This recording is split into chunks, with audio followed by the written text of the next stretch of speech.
में हम लोग एनसीईआरटी के एक्सरसाइज का क्वेश्चन देखने वाले हैं।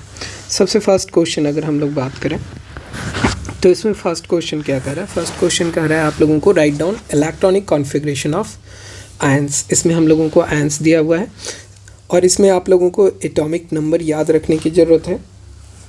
तो अगर हम लोगों को जो भी आयंस दिया हुआ है तो देखते हैं। सबसे फर्स्ट आयन दिया हुआ है आप लोगों को इसमें क्या दिया हुआ है? क्रोमियम +3 दिया हुआ है। तो क्रोमियम का जनरल इलेक्ट्रॉनिक कॉन्फ़िगरेशन क्या होता है? ये होता है आप लोगों को क्रोमियम का जनरल इलेक्ट्रॉनिक कॉन्फ़िगरेशन। 3 इलेक्ट्रॉन इससे अगर सब्सट्रैक्ट करेंगे तो बचेगा क्या? आप लोगों को आर्गन 3d3 बचेगा। तो इसका आंसर क्या हो जाएगा? जो आप लोगों को आंसर पूछ रहा है क्रोमियम का, ये आपका आंसर बचेगा। फिर उसके बाद है प्रिसिमोडियम।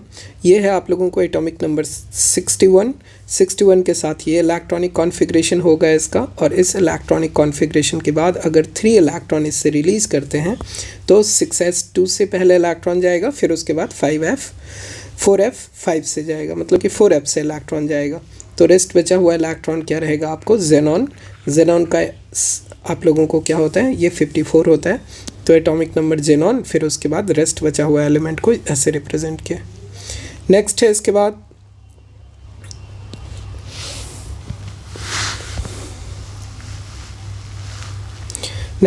बाद कॉपर का एटॉमिक नंबर है आपको 29 में से अगर हम लोगों को एक इलेक्ट्रॉन को रिलीज़ करें तो कितना बचेगा? हम लोगों के पास बचने वाला है 28। तो 28 का इलेक्ट्रॉनिक कॉन्फ़िगरेशन क्या बचेगा? आर्गन का 18 और आप लोगों को 3d में 10 इलेक्ट्रॉन। नेक्स्ट है आप लोगों को कैल्शियम।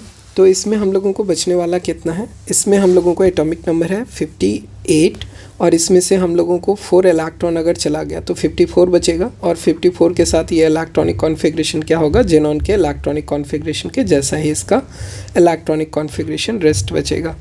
उसी तरह से आप लोगों को कोबाल्ट के लिए एटॉमिक नंबर 27 के साथ आप लोगों को क्या करना है? 2 इलेक्ट्रॉन रिलीज़ करना है। तो ऑटोमोस्ट सेल क्या है आपको? 4s है। 4s से 2 इलेक्ट्रॉन चला गया, बच गया आप लोगों को 3d7 बचा हुआ रह जाएगा, रेस्ट बचा होगा। फिर उसके बाद ल्यूटेटियम 71 इसका एटॉमिक नंबर है। 71 में से 2 इलेक्ट्रॉन चला गया तो बचा कितना? 69 को अरेंज करने के लिए आपके पास क्या है? आपके पास है ये 54 प्लस 2 56 तो यहाँ पे हो गया। और आपको क्या चाहिए? आपको चाहिए 69। तो 56 में हम लोगों को रेस्ट, इसको चेक कर लीजिए। जो रेस्ट बचा हुआ है ये इसका इलेक्ट्रॉनिक कॉन्फ़िगरेशन हो जाएगा। तो हमारे पास है कितना? 71 है। 71 में से हम लोग क्या सब्सट्रैक्ट कर रहे हैं? 71 में से हम लोग सब्सट्रैक्ट कर रहे हैं 2, तो बचा कितना? 69 में से हम लोगों को नोबेल गैस के लिए 54 बच रहा है। फिर रेस्ट बचा हुआ जो हम लोगों को है वो इलेक्ट्रॉनिक कॉन्फ़िगरेशन को शो करना है। तो इसमें अगर हम लोगों को देखें तो ये हमारे पास 15 इलेक्ट्रॉन बचता है। तो 15 के लिए आप लोगों को इलेक्ट्रॉनिक कॉन्फ़िगरेशन क्या होगा? F में 14 चला जाएगा और D का 1 बचा हुआ रेस्ट रहेगा। ये इलेक्ट्रॉनिक कॉन्फ़िगरेशन होने वाला है। मैग्नीज में फिर से आप लोगों को आर्गन, फिर उसके बाद 3d5 और 4s2 और इसमें से अगर 2 इलेक्ट्रॉन रिलीज़ कर दें तो 3d5 आपका बचा हुआ रहेगा। नेक्स्ट है आप लोगों को थोरियम। ये आप लोगों को थोरियम का एटॉमिक नंबर क्या होता है? 90 होता है। 90 में से 4 इलेक्ट्रॉन चला गया तो 86 के लिए अगर हम लोगों को देखें तो 86 आप लोगों को रेडॉन का एटॉमिक नंबर होता है और यही इसका इलेक्ट्रॉनिक कॉन्फ़िगरेशन रेस्ट बचा हुआ रह जाएगा। तो ये रेडॉन इसका फाइनल इलेक्ट्रॉनिक कॉन्फ़िगरेशन होगा जब 4 इलेक्ट्रॉन को हम लोग रिलीज़ करेंगे। तो ये आप लोगों को इलेक्ट्रॉनिक कॉन्फ़िगरेशन पे बेस्ड था। आप लोगों को ध्यान रखना है जब कभी भी इलेक्ट्रॉनिक कॉन्फ़िगरेशन रिप्रेजेंट करते हैं तो हम लोगों को लेंथेनाइट सीरीज़ में आपको ध्यान क्या रखना है? लेंथेनाइट सीरीज़ में आप लोगों को F2 नहीं होने वाला है और आपको F8 नहीं होने वाला है। फिर उसके बाद एक्टिनाइट सीरीज़ में आप लोगों को क्या होगा?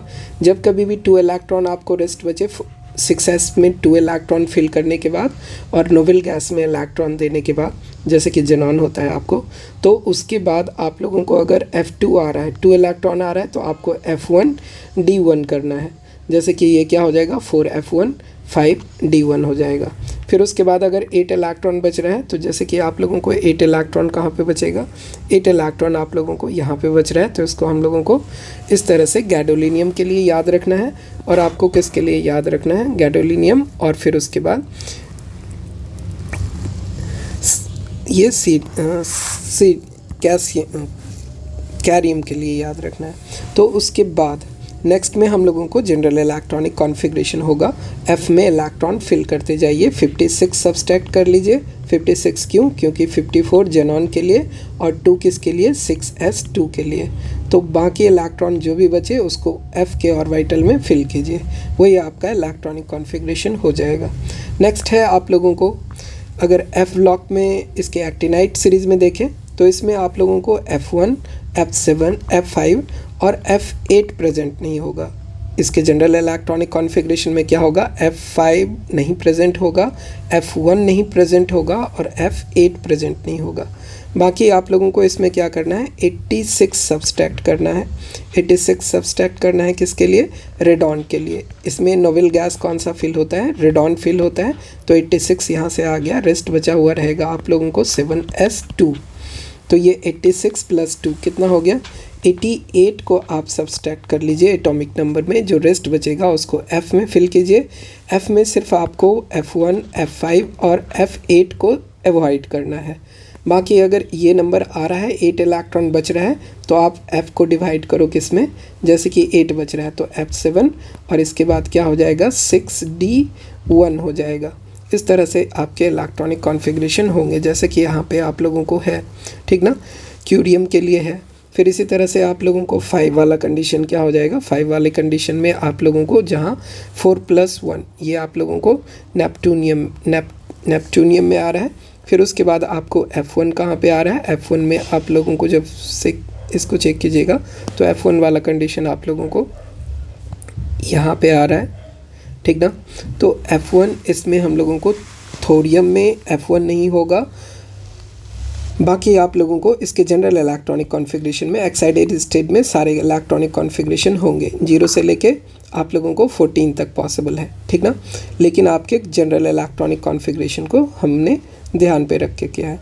फिर उसके बाद आप लोगों को F1 यहाँ पे भी नहीं हुआ और F1 हम लोगों को यहाँ पे भी नहीं हुआ। F1 होता फिर उसके बाद D1 होता। तो इसके बाद हम लोगों को क्या हो रहा है, इस तरह के इलेक्ट्रॉनिक कॉन्फ़िगरेशन पॉसिबल हैं। ये दोनों को याद रखना है आपको। एक्टिनियम तो हम लोगों को D ब्लॉक एलिमेंट है, लेकिन थोरियम क्या है, ये है आपको थोरियम। नेक्स्ट है इसके बाद हम लोगों को सेकंड क्वेश्चन क्या कह रहा है, सेकंड क्वेश्चन कह रहा है कि वाई मैग्नीज +2 आप लोगों को compound is a more stable then iron +2 toward +3 toward oxidation state of their +3 state. तो हम लोगों को +3 ऑक्सीडेशन स्टेट में अगर ये जाता है तो इलेक्ट्रॉनिक कॉन्फ़िगरेशन क्या होता है। सबसे पहले अभी के इलेक्ट्रॉनिक कॉन्फ़िगरेशन का इसका हम लोग ऑब्जर्वेशन करें तो इसमें क्या हो रहा है, आर्गन के साथ साथ इसमें 3d5 हो रहा है जो कि completely half filled d orbital को सपोर्ट कर रहा है। अगर ये एक इलेक्ट्रॉन एक्स्ट्रा रिलीज़ करेगा तो इसकी स्टेबिलिटी क्या हो जाएगी, कम हो जाएगी। इसलिए ये मैग्नीज आपको Mn+3 में जाना नहीं चाहता है। लेकिन इसमें अगर आप देखें आयरन के लिए तो ये 3d6 है और 3d6 से अगर एक इलेक्ट्रॉन रिलीज़ कर दे तो ये क्या होगा, 3d5 होगा जो कि मोर स्टेबल इलेक्ट्रॉनिक कॉन्फ़िगरेशन है। इसलिए आयरन +2 से +3 में जाना जल्दी चाहेगा, ये आपको ईजिली कन्वर्ट हो जाएगा। तो इसी के लिए आपको कह रहा है कि why Mn compound is a more stable than Mn+2। तो ये आपको क्या होगा, Mn जो होगा +2 में ही स्टेबल होगा, बट आयरन का +2 क्या होगा, लेस स्टेबल होगा, क्योंकि इसका +3 ऑक्सीडेशन स्टेट मोर स्टेबल है with respect to +2 oxidation state. Okay, next question अगर हम लोग देखें, नेक्स्ट क्वेश्चन थर्ड क्या कहता है, ये कहता है कि explain briefly how +2 oxidation state become more and more stable in first half of first row transition element. First row transition element क्या होता है, आप लोगों को फर्स्ट रो ट्रांजिशन एलिमेंट में कहें तो ये आपको 4th पीरियड का एलिमेंट जो कि स्कैंडियम से लेके ये आपको स्कैंडियम से लेके कहाँ तक जाएगा, जिंक तक जाएगा। ये ट्रांजिशन एलिमेंट है 30 एटॉमिक नंबर तक, और ये 21। तो विथ इंक्रीजिंग एटॉमिक नंबर, देखिए आपको जैसे जैसे एटॉमिक नंबर इंक्रीज होता है तो आपके जो डी ऑर्बिटल हैं, डी ऑर्बिटल में कितने इलेक्ट्रॉन जाते हैं, मैक्सिमम इलेक्ट्रॉन हम लोगों को 5 इलेक्ट्रॉन फिल हो सकते हैं। तो फर्स्ट हाफ में क्या होता है, फर्स्ट हाफ में इसके 10 इलेक्ट्रॉन होते हैं, टोटल 10 की कैपेसिटी होती है डी ऑर्बिटल की, तो फर्स्ट हाफ में 5 इलेक्ट्रॉन। तो अगर हम लोग क्या करते हैं, इंक्रीज़ करते हैं एटॉमिक नंबर को, तो इसके डी ऑर्बिटल में अनपेयर्ड इलेक्ट्रॉन फिल होना स्टार्ट होता है। इसलिए इसकी जो इलेक्ट्रॉनिक कॉन्फ़िगरेशन है, बाहर वाले इलेक्ट्रॉनिक कॉन्फ़िगरेशन ये क्या करता है, 4 इसमें हम लोगों को क्या होता है, 4s2 से इलेक्ट्रॉन रिलीज़ होता है, और ये +2 इलेक्ट्रॉन रिलीज़ करके, डी के इसमें रिपल्सन कम है तो इससे इलेक्ट्रॉन ये रिलीज़ नहीं करना चाहता है। तो इसलिए फर्स्ट हाफ में आपको क्या होगा, रिपल्सन कम होने के कारण इसमें हम लोगों को इलेक्ट्रॉनिक कॉन्फ़िगरेशन अगर देखें, इसी चीज़ को यहाँ नीचे भी रिप्रेजेंट किया गया है कि आप लोगों को जैसे कि फर्स्ट हाफ होगा तो 5 इलेक्ट्रॉन तक तो ईजिली रहेगा, इसमें रिपल्सन कम होगा, इसलिए ये +2 ऑक्सीडेशन स्टेट ईजिली शो करता है। लेकिन अगर इसके सेकेंड हाफ में चेक करेंगे तो नंबर ऑफ़ इलेक्ट्रॉन इंक्रीज़ होगा, हर ऑर्बिटल में, डी ऑर्बिटल में इलेक्ट्रॉन एक्स्ट्रा ऐड होगा, और उस कंडीशन में हम लोगों को रिपल्सन बढ़ जाएगा, तो उस कंडीशन में वो हायर ऑक्सीडेशन स्टेट को ज़्यादा शो करेगा। तो फर्स्ट हाफ में आपको क्या शो करना है, +2 ऑक्सीडेशन स्टेट, लेकिन नेक्स्ट हाफ में वो क्या करेगा, हायर ऑक्सीडेशन स्टेट शो करेगा due to repulsion in d orbital electron. ठीक ना, तो ये सिंपल हम लोग इस तरह से इसको एक्सप्लेन कर सकते हैं। नेक्स्ट है आप लोगों को, अगर क्वेश्चन नंबर 8.4 के लिए बात करें, ये क्या कहता है आपको, ये कहता है कि आपको to what extent do the electronic configuration decide the stability of oxidation state in a first series of transition element. देखिए आप लोगों को जो इलेक्ट्रॉनिक कॉन्फ़िगरेशन है, जिसमें कि आप लोगों को D0, D5 और D10 का इलेक्ट्रॉनिक कॉन्फ़िगरेशन क्या होता है, स्टेबल होता है। अगर कोई एलिमेंट इसके क्लोज है तो इसी इलेक्ट्रॉनिक कॉन्फ़िगरेशन को गेन करना चाहता है। तो उसी चीज़ के लिए अगर हम लोगों को ऑक्सीडेशन स्टेट में बात करें कि अगर कोई इलेक्ट्रॉन, एक इलेक्ट्रॉन रिलीज़ करके या 2 इलेक्ट्रॉन रिलीज़ करके या 3 इलेक्ट्रॉन रिलीज़ करके 0 या +5 या +0 या D0 या D5 या D10 इलेक्ट्रॉनिक कॉन्फ़िगरेशन गेन करता है, तो वो ऑक्सीडेशन उसका क्या होगा, स्टेबल इलेक्ट्रॉनिक कॉन्फ़िगरेशन होगा, या कहिए कि स्टेबल ऑक्सीडेशन स्टेट होगा। ठीक ना, तो इसी चीज़ को हम लोग इस तरह से एक्सप्लेन कर सकते हैं।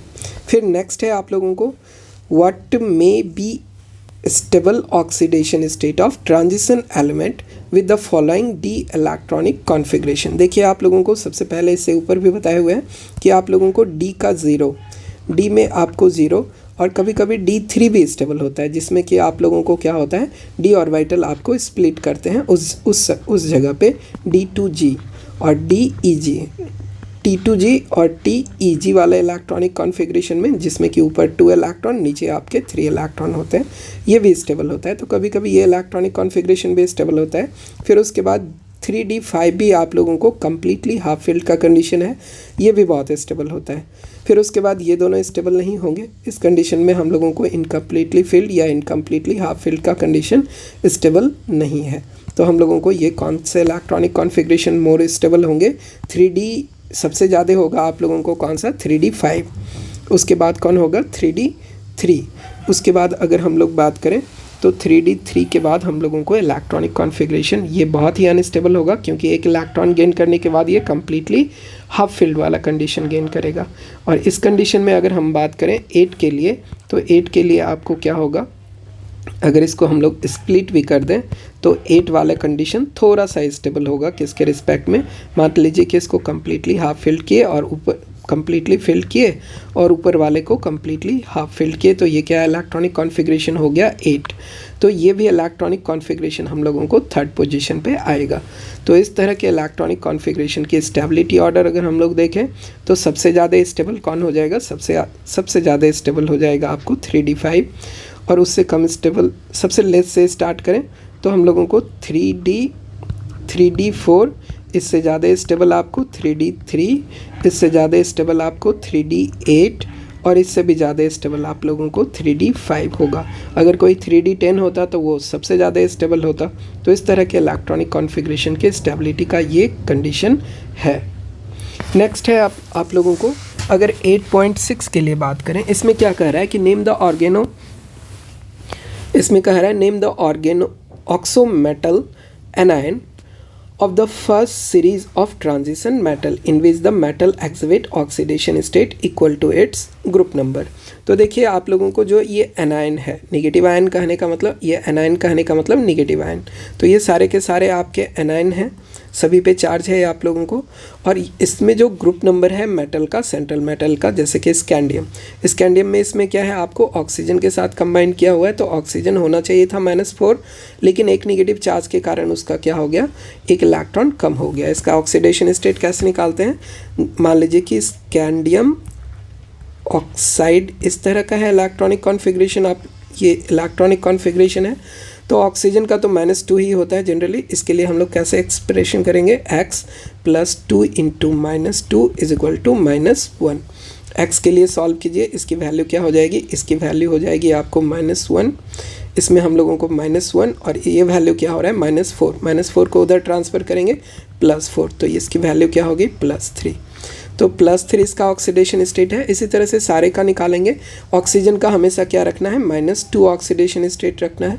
तो उसी के कंडीशन को फॉलो करते हुए ये ऑक्सीडेशन स्टेट के आप लोगों को एग्जांपल हैं, जैसे कि आप लोगों को स्कैंडियम ऑक्साइड, फिर उसके बाद टाइटेनियम का टेट्रा ऑक्साइड, वेनेडियम का टेट्रा ऑक्साइड, फिर उसके बाद क्रोमियम डाइक्रोमेट का आयंस होगा, फिर उसके बाद क्रोमियम का हम लोगों को क्या होगा, क्रोमियम का हम लोगों को सिंपल क्रोमेट भी होगा।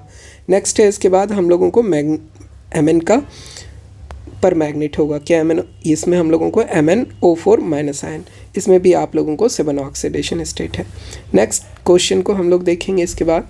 नेक्स्ट क्वेश्चन क्या कह रहा है, नेक्स्ट क्वेश्चन कह रहा है कि what is lanthanide contraction and what are the consequence of lanthanide contraction. तो देखिए सबसे पहले इसके डेफिनेशन को देखते हैं कि लेंथेनाइट कॉन्ट्रैक्शन क्या होता है, कि अगर हम लोगों को पुअर शिल्डिंग, किसके पुअर शिल्डिंग के कारण, F4F के पुअर शिल्डिंग के कारण, जो कि आप लोगों को 5d ऑर्बिटल वाले इलेक्ट्रॉन के पहले प्रेजेंट होता है, तो उस कंडीशन में हम लोगों को क्या होता है कि जो भी एलिमेंट आते हैं उसका क्या होता है, उसमें हम लोगों को nuclear force of attraction high लगता है।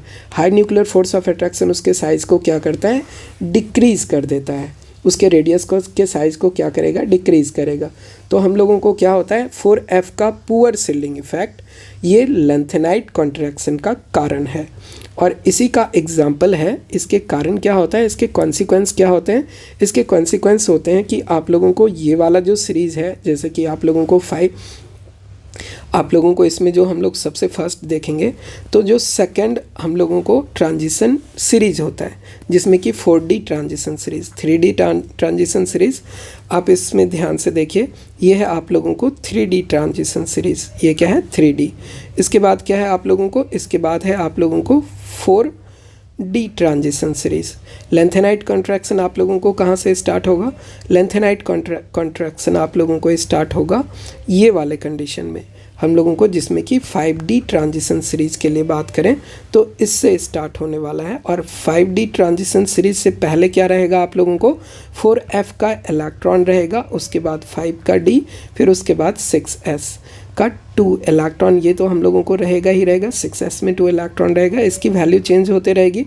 इसमें आपको 0 से लेके 2 इलेक्ट्रॉन मैक्सिमम हो सकता है, 2 एक बार ही होगा जहाँ पे आप लोगों को थोरियम है, बाकी जगह पे 0 या 1 इलेक्ट्रॉन होंगे। तो ये कंडीशन के कारण क्या हो जाता है कि आपको जो 5D का ट्रांजिशन सीरीज़ है, हम लोगों को जो 5D का ट्रांजिशन सीरीज़ का साइज़ क्या हो जा रहा है, कम हो जा रहा है, ठीक ना। और लेंथेनाइट कॉन्ट्रैक्शन होने के कारण हम लोगों को क्या होगा, लेंथेनाइट सीरीज़ इंट्रोड्यूस होने के कारण हम लोगों को जो साइज़ है, इसमें जो हम लोगों को F orbital first time appear हो रहा है, इसके कारण हम लोगों को साइज़ क्या हो रहा है, रेगुलर जितना इंक्रीज़ होना चाहिए था उससे कम इंक्रीज़ होता है। और इसमें हम लोगों को size of 5D and 4D transition series लगभग में इक्वल नज़र आ रहा है। ये क्या है आप लोगों को 5D ट्रांजिशन सीरीज़, ये क्या है आप लोगों को ये है 4D ट्रांजिशन सीरीज। सबसे नीचे क्या है 3D। 3D वाले का साइज छोटा था, 4D वाले का बड़ा हुआ, 5D वाले का क्या होना चाहिए था रिस्पेक्टिवली और बड़ा होना चाहिए था। ड्यू टू लेंथेनाइट कॉन्ट्रैक्शन इसका साइज़ क्या हो गया, कम हो गया, या कहिए कि लगभग में equal to 4D transition series ही रह गया। इसी चीज़ को इसको हम लोग एक्सप्लेन करते हैं। इसमें हम लोगों को क्या होता है, इसी के कारण से हम लोगों को क्या हो रहा है, जिरकोनियम एंड हाफनियम दोनों हम लोगों को अलग अलग सेट में है। जैसे कि आप लोगों को जिरकोनियम यहाँ है और हाफनियम यहाँ है।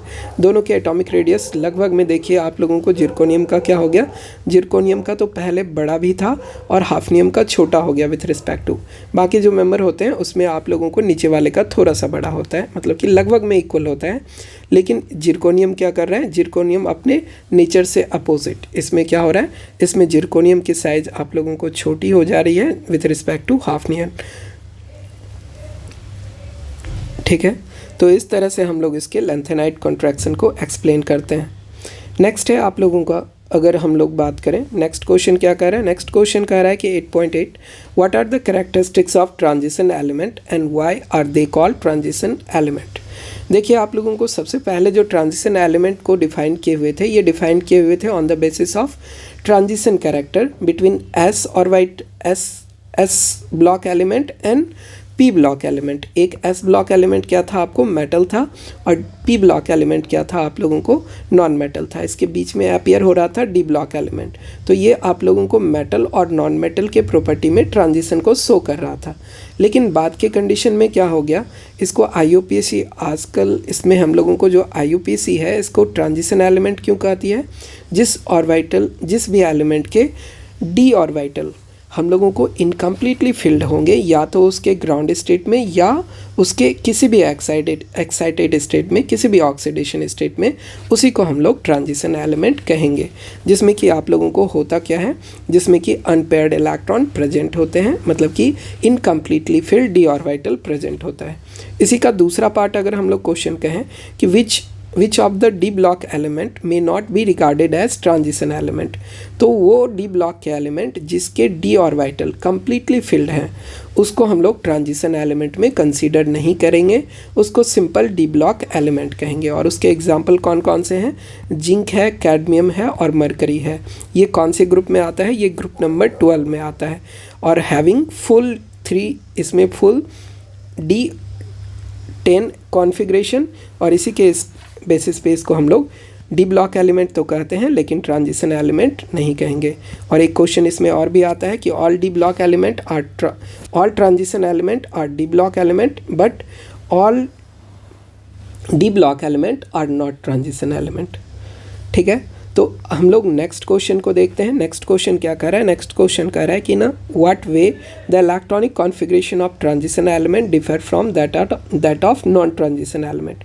तो आपको पता ही होना चाहिए कि आपका जो ट्रांजिशन एलिमेंट होता है उसके इलेक्ट्रॉनिक कॉन्फ़िगरेशन में क्या होगा, आपको डी एटॉमिक ऑर्बिटल आप लोगों को कम्प्लीटली फिल्ड नहीं रहेगा।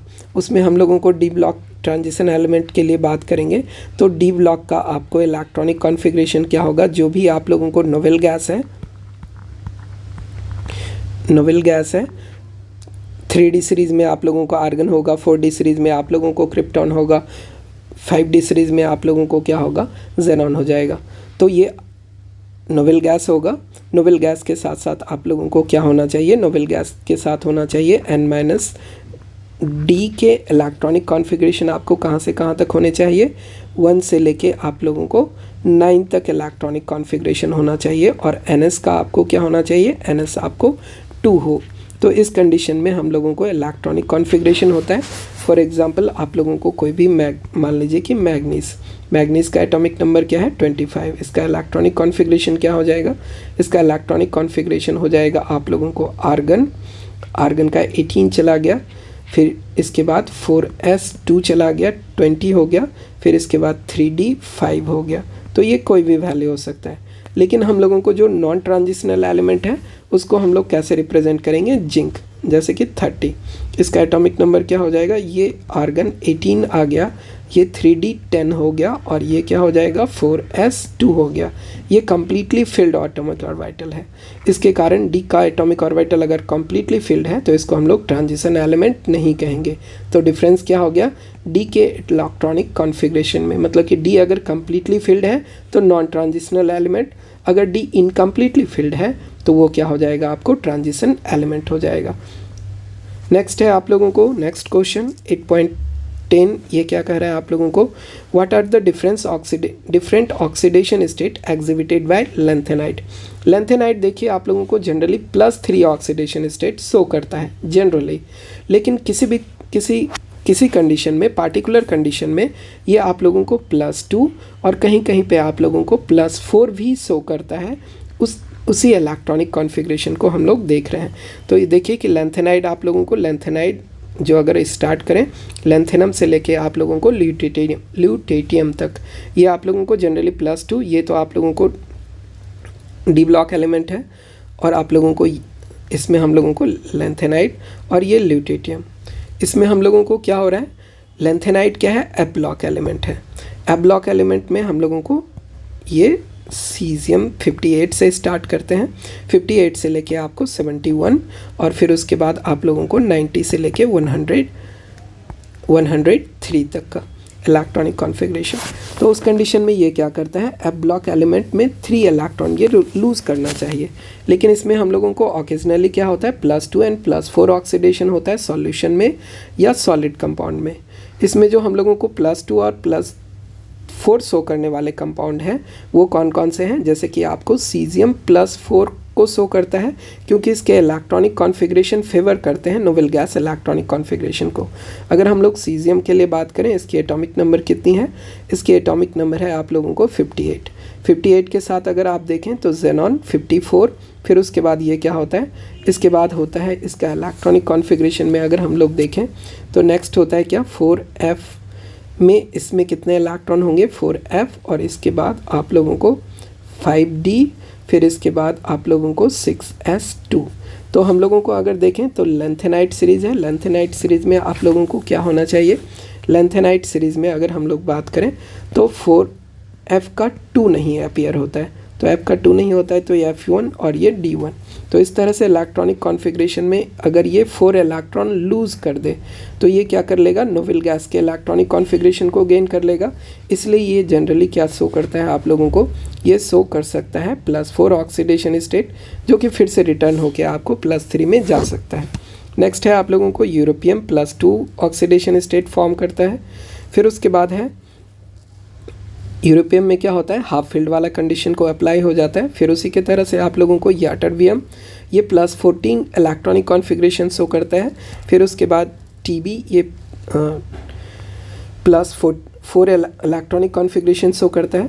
और इसी के साथ साथ आप लोगों को सिमेरियम और europium exhibit both +2 and +3 oxidation state. तो ये इसके वेरिएशन है कि कौन कौन से ऑक्सीडेशन स्टेट हम लोगों को इसमें अपीयर हो सकता है। तो इस तरह के इलेक्ट्रॉनिक कॉन्फ़िगरेशन इसके हो सकते हैं। नेक्स्ट है हम लोगों को क्वेश्चन नंबर 8.11, ये क्या कह रहा है कि एक्सप्लेन गिविंग रीज़न। इसमें हम लोगों को क्या कह रहा है कि transition metal and many other compound so paramagnetic behaviour. हम लोगों को ट्रांजिशन मेटल में क्या होता है, ट्रांजिशन मेटल में आप लोगों को डी ब्लॉक जो होता है इसमें इनकम्प्लीटली फिल्ड होता है, ये कम्प्लीटली फिल्ड नहीं होता है तो ट्रांजिशन एलिमेंट होता है। तो इनकम्प्लीटली फिल्ड होने के कारण इसमें अनपेयर्ड इलेक्ट्रॉन होंगे। अगर ये कम्प्लीटली फिल्ड होगा तो क्या हो जाएगा, पेयर्ड हो जाएगा, सारा का सारा पेयर्ड। तो अनपेयर्ड इलेक्ट्रॉन होने के कारण इसमें ये क्या शो करता है आपको, पैरामैग्नेटिक बिहेवियर शो करता है। तो इसी चीज़ को एक्सप्लेन करता है ये।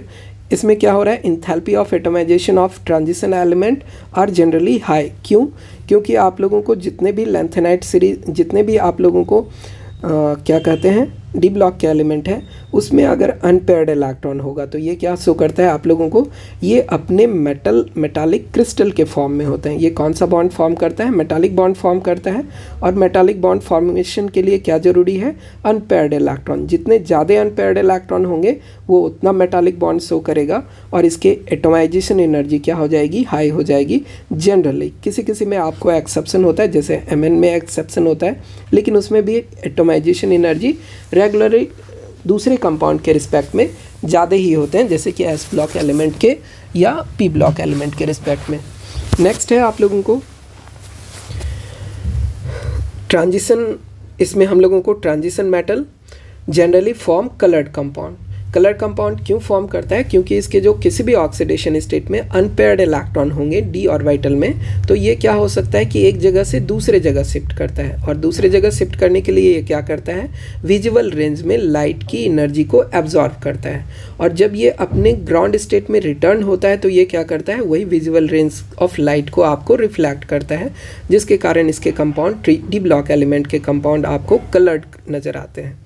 फिर नेक्स्ट है आप लोगों को transition metal and their many compound act as a good catalyst. Good catalyst इसलिए वर्क करता है क्योंकि इसमें आप लोगों को क्या होता है, इसकी जो आप लोगों को मेटालिक कंपाउंड होते हैं तो इसमें जो मेटालिक बॉन्ड बनाता है इसमें कैविटी होती है। कैविटी कहने का मतलब इसमें छोटे छोटे वॉइड बने हुए होते हैं। जैसे कि अगर एक एटम दूसरे एटम के बगल में है, प्रेजेंट है, फिर से इधर से भी अगर प्रेजेंट है, तो इसके बीच में जो कैविटी प्रेजेंट हुआ इसमें ये क्या कर सकता है, बहुत सारे एटम को ट्रैप कर सकता है। मतलब कि अगर एटम का साइज छोटा है तो उसको ट्रैप कर सकता है, और अगर ट्रैप कर लेगा तो एटम को ब्रेक करना क्या हो जाता है, इसके लिए ईजी हो जाता है। इसलिए ये कैटलिस्ट की तरह काम करता है। जैसे कि हाइड्रोजनेशन ऑफ एल्कीन या एल्काइन में इसका यूज़ किया जा सकता है, किसी भी कैटलिस्ट को, प्लैटिनम को, प्लैटिनम को, निकेल को। तो ये क्या करता है, हाइड्रोजन मान लो कि दो छोटे एटम होते, तो उसको अगर ये डिफरेंट कैविटी में ट्रैप कर लेता तो इसको ब्रेक करना इजी हो जाता। इसी के कारण ये क्या होता है, कैटलिस्ट की तरह काम करता है। नेक्स्ट है आप लोगों को क्वेश्चन नंबर 8.12। इसमें क्या कह रहा है कि what are the interstitial compound and what are such a compound. इसमें क्या, why are such a compound is such compound well known for transition metal. हम लोगों को कहते हैं कि इंटरस्टेशियल कंपाउंड में क्या होता है, इंटरस्टेशियल कंपाउंड उसी तरह के कंपाउंड को कहते हैं जिसमें कि आप लोगों को, जैसे कि ये मेटल है, इस मेटल के बीच में आप लोगों को देखिए नीचे डेफिनेशन लगाया हुआ है। इसमें क्या है, आप लोगों को interstitial compound are those which are form by the small atom like the hydrogen, carbon, nitrogen are trap inside the crystal lattice of metal. और क्रिस्टल लैटिक्स कौन फॉर्म करता है, डी ब्लॉक के ही एलिमेंट फॉर्म करते हैं। तो इसके crystal lattice में क्या होते हैं, छोटे छोटे एटम ट्रैप हो जाते हैं, और ट्रैप होने के बाद जो कंपाउंड का फॉर्मेशन करता है उसी कंपाउंड को हम लोग क्या कहते हैं, इंटरस्टेशियल कंपाउंड कहते हैं। और इसकी कोई भी स्टैक्योमेट्रिक कंपाउंड फिक्स नहीं होता है, इसका जो फार्मूला होता है वो आपको फिक्स नहीं होता है, वो वेरिएबल होती है। तो उसमें देखिए जैसे कि टाइटेनियम हाइड्राइड बनाया हुआ है, 1 पॉइंट, इसको कैसे रिप्रेजेंट करते हैं, टाइटेनियम हाइड्राइड। इसके नीचे पे हाइड्रोजन की कितनी नंबर है, 1.7 है, जो कि इंटीजर वैल्यू नहीं होगा, ठीक ना। उसी तरह से वेनेडियम हाइड्राइड है, वेनेडियम हाइड्राइड की वैल्यू कितनी है, 0.56। तो ये कोई फिक्स वैल्यू नहीं है, इससे ये एक रेंज में डिपेंड करेगा, ठीक ना। तो उस तरह के हाइड्राइड होंगे, जैसे कि ये भी हो सकता है वेनेडियम का, आप लोगों को वेनेडियम हाइड्राइड आप लोगों को 0.7 भी हो सकता है, एक रेंज में डिपेंड करेगा। तो इसकी वैल्यू कोई भी फिक्स वैल्यू नहीं है, और ये इंटीजर भी नहीं होता है, इसलिए इसको हम लोग क्या कहते हैं, इंटरस्टेशियल हाइड्राइड। और इसका कोई भी स्टैक्योमेट्रिक रेशियो नहीं होता है। इसके कैरेक्टरिस्टिक्स हैं कुछ, जैसे कि इसकी melting point, boiling point pure compound से हाई हो जाते हैं, इसकी आप लोगों को डेंसिटी हाई हो जाती है। फिर उसके बाद ये क्या होता है, मेटालिक कंडक्टिविटी अभी भी ये शो करता है, और दे आर केमिकली इनर्ट। जो हम लोगों को इंटरस्टेशियल कंपाउंड होते हैं केमिकली इनर्ट होते हैं। इस प्रॉपर्टी से रिलेटेड आप लोगों को नीट में क्वेश्चन भी आया हुआ है, जहाँ पे इसका क्या लिखा हुआ था, ये केमिकली रिएक्टिव होते हैं लिखा हुआ था ऑप्शन में, तो हम लोगों को गलत ऑप्शन खोजना था, तो ये वाला ऑप्शन हम लोगों को वहाँ पे सही आ रहा था। नेक्स्ट, तो हम लोग इंटरस्टेशियल कंपाउंड देख लिए। ये क्या हुआ, इंटरस्टेशियल कंपाउंड वैसे डी ब्लॉक एलिमेंट के कंपाउंड हैं जिसके लैटिक्स में, क्रिस्टल लैटिक्स में छोटे छोटे एटम ट्रैप होते हैं, और वो छोटा छोटा एटम कौन सा हो सकता है? हाइड्रोजन हो सकता है, कार्बन हो सकता है, या नाइट्रोजन हो सकता है, जिसके साइज छोटे होते हैं, वो ट्रैप होते हैं। तो अगर इस तरह से कंपाउंड बन रहा है और नॉन स्टैक्योमेट्रिक रेशियो में है तो उसे हम लोग क्या कहते हैं? इंटरस्टेशियल कंपाउंड कहते हैं। ये आप लोगों को ना तो आयनिक होता है और ना कोवेलेंट नेचर का होता है। आपको पूछा जाए अगर नेचर इंटरस्टेशियल कंपाउंड का, तो ये आयनिक और कोवेलेंट के बीच का वैल्यू होता है, ठीक ना। नेक्स्ट कंपाउंड है आप लोग, नेक्स्ट क्वेश्चन है आप लोगों को, how is the variable oxidation state of transition metal different from those of non transition metal. तो आपको जस्ट यही क्वेश्चन, सेम क्वेश्चन आप लोगों को ट्रांजिशन मेटल और नॉन ट्रांजिशन मेटल का था। आपको पता है कि इलेक्ट्रॉनिक कॉन्फ़िगरेशन हम लोगों को ट्रांजिशन मेटल के इस तरह के हो सकते हैं। नेक्स्ट है आप लोगों को इसमें ऑक्सीडेशन स्टेट आपको पूछ रहा है, ये क्या कह रहा है? ये आपको क्वेश्चन है, how is the variability of oxidation state of transition metal different from those of non transition metal. हम लोगों को जो ट्रांजिशन, इस क्वेश्चन में अगर हम लोग बात करें ट्रांजिशन मेटल में, आप लोगों को जो इसके n-1 के जो डी ऑर्बिटल होते हैं ये कम्प्लीटली हाफ फिल्ड नहीं होते हैं। इसकी वैल्यू क्या हो सकती है? इसकी वैल्यू आप लोगों को हो सकती है 0 से लेके, ये वैल्यू 1 से लेके 9 तक हो सकता है। और इसमें क्या होगा? NS की कैपेसिटी कितनी होगी? NS में 2 इलेक्ट्रॉन फील्ड होगा। तो ये क्या करता है? आप लोगों को वेरिएबल ऑक्सीडेशन स्टेट शो करता है। जनरली जो डी ब्लॉक के एलिमेंट हैं, अगर वो ट्रांजिशन एलिमेंट है तो इनकम्प्लीट फील्ड एटॉमिक ऑर्बिटल होगा और ये एक से ज़्यादा वेरिएबल ऑक्सीडेशन स्टेट शो कर सकता है। लेकिन इसी में अगर कोई सिंपल डी ब्लॉक एलिमेंट है और वो नॉन ट्रांजिशनल एलिमेंट है तो उसके डी एटॉमिक ऑर्बिटल क्या होते हैं? कम्प्लीटली फिल्ड होते हैं, और उस कंडीशन के कारण वो क्या कर सकता है? अब डी से इलेक्ट्रॉन रिलीज नहीं करेगा। अगर D atomic orbital completely half filled है या कम्प्लीटली फुल फिल्ड है तो उस कंडीशन में वो मोर स्टेबल होते हैं। और जनरली डी में जब ये कम्प्लीटली फुल फिल्ड हो जाए, D10 हो जाए, तो उसके बाद ये इलेक्ट्रॉन लूज करना बंद कर देता है। तो जब कम्प्लीटली फिल्ड हो जाएगा तो उस कंडीशन में इसके ऑक्सीडेशन स्टेट क्या होंगे? सिर्फ ये S से इलेक्ट्रॉन रिलीज कर पाएगा, तो ये +2 ऑक्सीडेशन स्टेट शो कर पाएगा, या मान लीजिए +1 ऑक्सीडेशन स्टेट शो कर पाएगा। लेकिन इस साइड वाले में क्या होगा? ये +2 से लेके +7 के बीच का कोई भी वैल्यू शो कर पाएगा अगर इसके आउटरमोस्ट शेल में इलेक्ट्रॉन है तो। इस तरह से हम लोग इसको एक्सप्लेन कर सकते हैं इस क्वेश्चन को। नेक्स्ट है आप लोगों को क्वेश्चन नंबर 8.14। ये क्या कह रहा है? Describe the preparation of potassium dichromate from the ion chromite ion. इसमें हम लोगों को इसका इफेक्ट भी, हम लोगों को पीएच का इफेक्ट भी देखना है कि अगर पीएच चेंज करते हैं तो वैल्यू क्या होती है, इसमें चेंज क्या होती है। आप लोगों को जो क्रोमेट होता है पोटेशियम डाइक्रोमेट का फॉर्मेशन, पोटेशियम डाइक्रोमेट के फॉर्मेशन के लिए हम लोग क्या यूज़ करते हैं? हम लोग क्रोमाइट ओर का यूज़ करते हैं जो कि आयरन क्रोमेट होता है। आप लोगों को आयरन डाइक्रोमेट होता है। इसका सिंपल हम लोग सबसे पहले किससे रिएक्शन कराते हैं? सोडियम कार्बोनेट से करवाते हैं और ये कन्वर्ट हो जाता है आपको सोडियम क्रोमेट में कन्वर्ट होता है। इसका फार्मूला क्या है?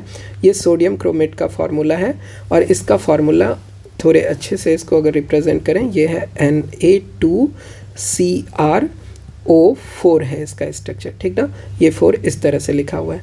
इसी के साथ हम लोगों को इसके साथ साथ क्या फॉर्म करता है? आयरन ऑक्साइड का भी फॉर्मेशन करता है, ठीक है। फिर इसके बाद कार्बन डाइऑक्साइड का फॉर्मेशन कर देता है। तो इसमें सबसे पहला स्टेप में क्या करते हैं? सोडियम क्रोमेट का फॉर्मेशन करवाते हैं। फिर यही इसका कलर क्या होगा? इसका कलर आपको येलो कलर में होगा और ये येलो कलर वाला है। और इसका जब हम लोग फिर से फर्दर हम लोग क्या करते हैं? एसिडिफिकेशन करवाते हैं, सल्फ्यूरिक एसिड के प्रेजेंस में इसका रिएक्शन करवाते हैं, तो ये क्या होता है? आपको ऑरेंज कलर में कन्वर्ट हो जाता है। ये किस कलर में होगा? ऑरेंज कलर में कन्वर्ट हो जाएगा और इसी को हम लोग कहते हैं सोडियम डाइक्रोमेट। सोडियम डाइक्रोमेट भी ऑरेंज होता है और लेकिन इसको हमें चाहिए क्या? Potassium dichromate. तो सोडियम डाइक्रोमेट और पोटेशियम डाइक्रोमेट में सोडियम डाइक्रोमेट ज़्यादा सॉल्युबल होता है। तो किसी सॉल्यूशन में अगर सोडियम डाइक्रोमेट है उसमें आप पोटेशियम के कोई सॉल्ट को ऐड कर दो तो वो क्या करेगा? आपको पोटेशियम डाइक्रोमेट, जैसे कि हम लोग पोटेशियम क्लोराइड अगर ऐड कर दें सोडियम डाइक्रोमेट के सॉल्यूशन में तो इससे क्या हो जाएगा? ये प्रेसिपिटेट बना देगा। प्रेसिपिटेट कहने का मतलब है ये लेस सॉल्युबल है तो सॉल्यूशन से क्या हो जाएगा? सेपरेट आउट हो जाएगा। तो ये क्या है आप लोगों को? Potassium dichromate. ये क्या था आप लोगों को? Na2CR2O7 था। तो इस तरह से हम लोग इसको रिप्रेजेंट करते हैं। ये फॉर्मेशन ऑफ पोटेशियम डाइक्रोमेट का मेथड है। फर्स्ट स्टेप में क्या किए, फर्स्ट स्टेप में हम लोग सोडियम क्रोमेट बनाए, दूसरे स्टेप में हम लोग सोडियम डाइक्रोमेट बनाए, इसको हम लोग क्या कहते हैं, सोडियम डाइक्रोमेट। इसका फॉर्मूला क्या है, Na2CCr2O7। ये ऑरेंज कलर का होगा आपको, ये वाली कंपाउंड है।